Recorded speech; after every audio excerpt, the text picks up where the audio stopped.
रामकृष्ण हरी विठ्ठल केशवा. काही टवाळखोर व्यक्तीच्या घुसखोरीमुळे वारकरी संप्रदाय बदनाम होतोय असं आपणास वाटत नाही का? असं वरती हेडिंग दिलेलं आहे. आणि सध्याची जी परिस्थिती आहे किंवा सध्याची जी वस्तुस्थिती आहे ती वस्तुस्थिती अशा पद्धतीनं झालेले लोक कुठल्याही व्यक्तीला उठलं की सुटलं की एखाद्या कीर्तनकाराने स्वयंघोषित कीर्तनकाराने बरं का, मग एवढं ज्याला आपलं स्वतःचं नाव लिहिता येत नाही, ज्याला कुठल्या संसाराचा अनुभव नाही, अशा व्यक्ती ज्या वेळेला कीर्तनातून संसाराच्या गप्पा मारते, मग ती लहान लहान मुलं असतील किंवा कोणी असेल किंवा नुकतेच माळ घालून आलेले इकडे वारकरी झालेले लोक, म्हणजे वारकरी संप्रदाय नव्हे. आलं का लक्षात? वारकरी संप्रदाय हा असंख्य वर्षापूर्वी, गेली जवळजवळ 600-700 वर्षापूर्वी, 800 वर्षापूर्वीपासून किंवा त्याच्या अगोदरपासून हा वारकरी संप्रदाय लक्षात ठेवा तिथून पिढी जात चालू आहे. आणि यातील लोक हे वेगळे आहेत. ते कोणत्याही पक्षाशी किंवा कोणत्याही व्यक्तीशी रिलेटेड नसतात. त्यांचं हे कार्यही नसतं. जे खरे वारकरी संप्रदायामधील लोक आहेत हे अलीकडे या 5-7 वर्षामध्ये झालेली घुसखोरी सोडून असे जे जुने लोक आहेत हे वारकरी संप्रदायाचे लोक आहेत. आणि यांच्या तोंडातून जर काही चुकीचं वाक्य गेलं तर मग तुम्ही वारकरी संप्रदायाला दोष देऊ शकता ना. पण वारकरी संप्रदायाबद्दल आपणाला त्या संप्रदायातलं काही माहीत नसताना त्यांच्याबद्दल बोलणं किंवा त्यांच्याबद्दल टिप्पणी करणं किंवा कुठेतरी भाषणामध्ये किंवा मुलाखत देताना, मग तो किती मोठा असेल व्यक्ती, तर त्यानं बोलणं हे मला वाटतं योग्य नाही आहे. आजकाल वर्षभर माळ घालून थोडंसं कुठंतरी दिंडीमध्ये जातोय, किंबहुना भजन म्हणतोय, कीर्तन म्हणतोय. भजन म्हणणारा किंवा कीर्तन करणारा म्हणजे तो वारकरी संप्रदाय आहे असं नाही. हा, वारकरी संप्रदायामधल्या व्यक्ती कीर्तन करतात, भजन करतात, लक्षात ठेवा. पण भजन करणारे, कीर्तन करणारे हे वारकरी संप्रदायामधले असतीलच असं नाही आहे. हे महत्त्वाची गोष्ट लक्षात ठेवा. त्याच्यामुळं एखाद्या नवोदित कीर्तनकाराने अगदी स्वयंघोषित, बरं का, लक्षात ठेवा, हा धंदा होऊन बसलाय. पैसे कमवण्याच्या आमिषाने जर एखादं चुकीचं वाक्य बोललं तर त्यामुळे वारकरी संप्रदाय हा कलंकित होऊ शकत नाही. येथे सकळाशी येथे आहे अधिकार, लक्षात ठेवा. सर्वांना अधिकार आहे, पण अधिकार म्हटलेला आहे. मग अधिकार केव्हा होतो, अधिकार केव्हा प्राप्त होतो? हे जे अलीकडचे भजन म्हणणारे किंवा टाळकरी लोक आहेत किंवा कीर्तनकार आहेत, कोणती परंपरा यांची, यांच्या घरामध्ये कोणती परंपरा आहे का? त्यांचे आई वडील कोण आहेत का माळकऱ्यांशी काय संबंध त्यांचा?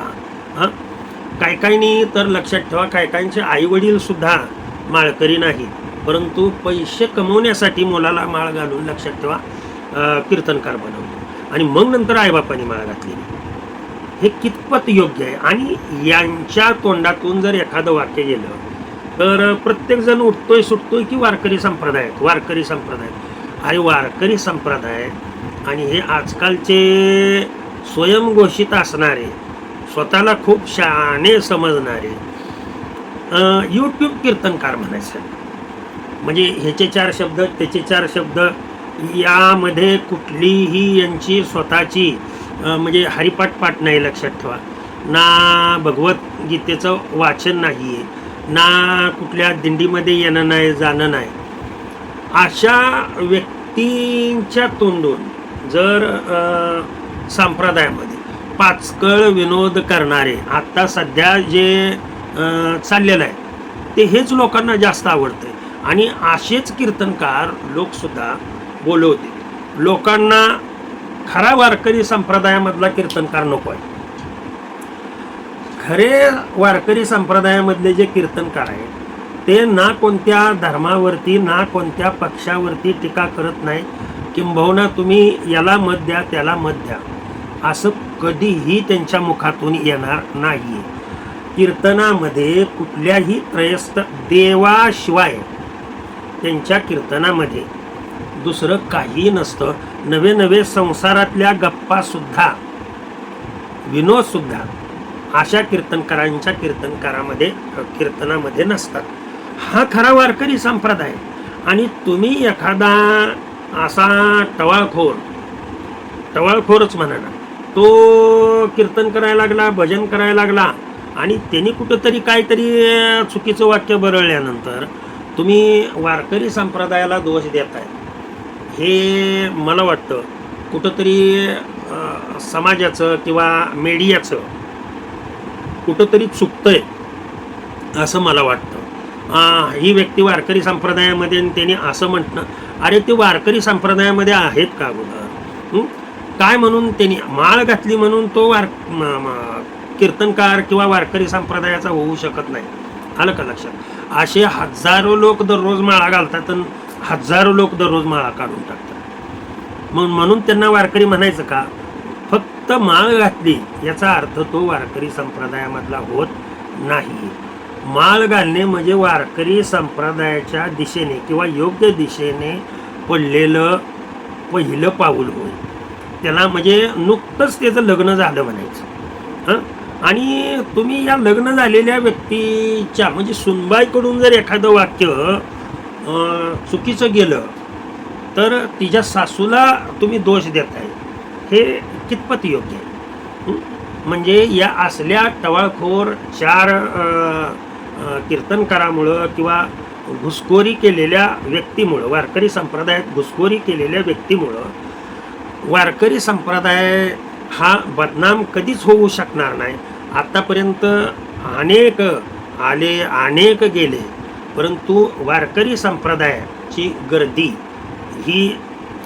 वाढते, पण त्याच्यामधला दर्दी जो आहे तो संपत चाललाय, लक्षात ठेवा.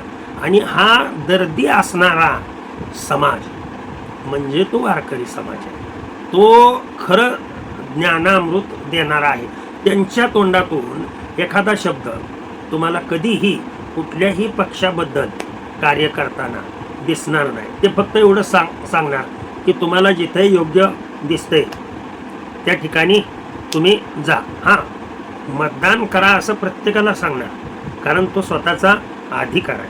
मात्र तुम्ही अमक्याच पक्षाला द्या तमक्याच पक्षाला द्या, हा खरा वारकरी किंवा वारकरी संप्रदायामधली व्यक्ती कधी सांगू शकत नाही. जे धर्माच्या नावाखाली घुसखोरी करून आपापसामध्ये भांडणं लावण्याचं कार्य करतात, त्यांचं हे कार्य आहे. आणि यांच्यामुळं आमचा वारकरी संप्रदाय हा बदनाम करू नका असं माझे हात जोडून विनंती आहे. भगवंतानी दिलेलं ज्ञान त्यांच्याच चरणी अर्पण करतो आणि सेवेला पूर्णविराम देतो. कुंडलिक वरदार विठ्ठल श्री ज्ञानदेव तुकाराम पंढरीनाथ भगवान की जय. अवधूत चिंतन श्री गुरुदेव दत्त. विठ्ठल विठ्ठल विठ्ठल विठ्ठल.